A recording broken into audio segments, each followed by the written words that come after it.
Hello again, folks. This was supposed to end, special hello to my 3 subscribers.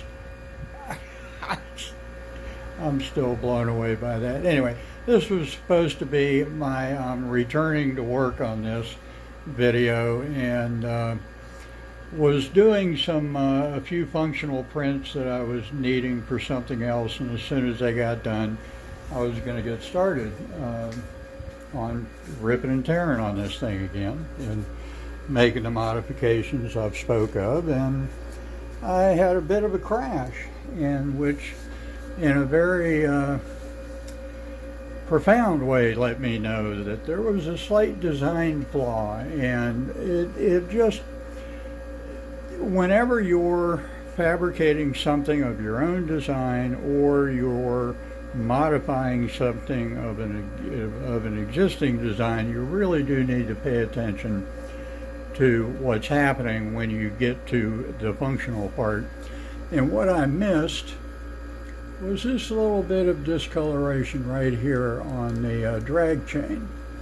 And what was happening, this cover, as it would come by this part of the movement, when it would return, it was just nicking the side of this, just over and over and over and over, and eventually it created enough movement there to weaken this part, which broke off, I'm assuming, as it moved in this direction.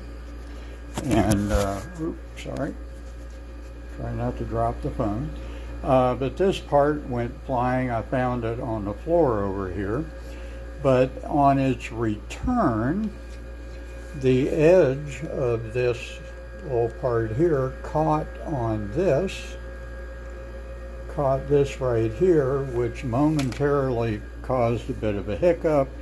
It drove the print head down into this part. You can see where the nozzle buried right there, and of course it broke this loose and everything else, and big mess, lots of noise. Really kind of caught me by surprise. Anyway, I think the fix is just going to be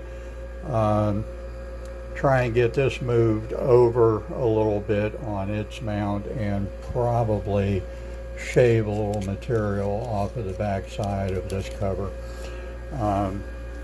Quick fix, but still, you got to pay attention to the little details. But I am back to working on this. I am going to be replacing the Big Tree Tech Turbo 1.3 board with the E3 Mini. This one's a version 3. I'll have a much cleaner fit underneath and be willing to show that. I don't think I ever showed any video or pictures of anything of what that rat's nest of wires looks like where that board's mounted, because it really is a tight fit. But anyway, again, thank you to my subscribers. Not the big reason why I'm doing this, but I really am humbled and amazed. But anyway, I'm gonna post up a few videos from that I took while I was working on the Ender 3 Max. Some modifications I made.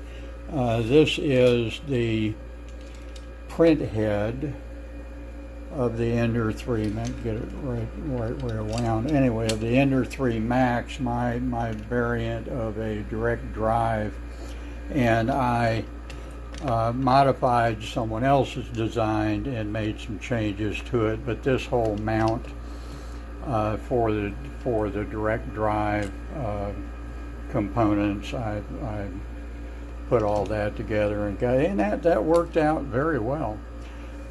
With the original hot end, eventually switched it over to a Swiss, 3D Swiss, whoever they are.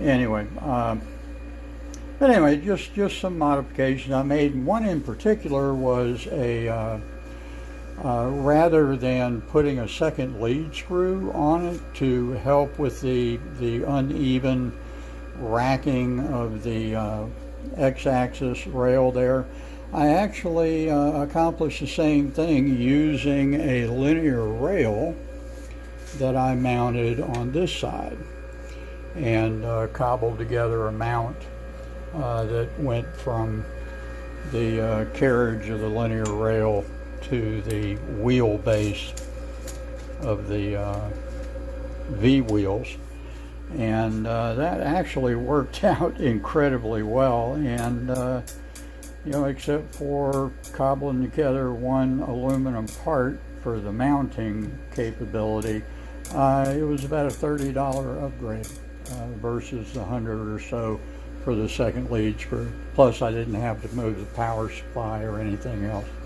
Anyway, I'll have more videos coming up soon of the end result and final modifications on the switch wire upgrade for the Ender 3 Max. And thank you for your time, and I'll see you soon.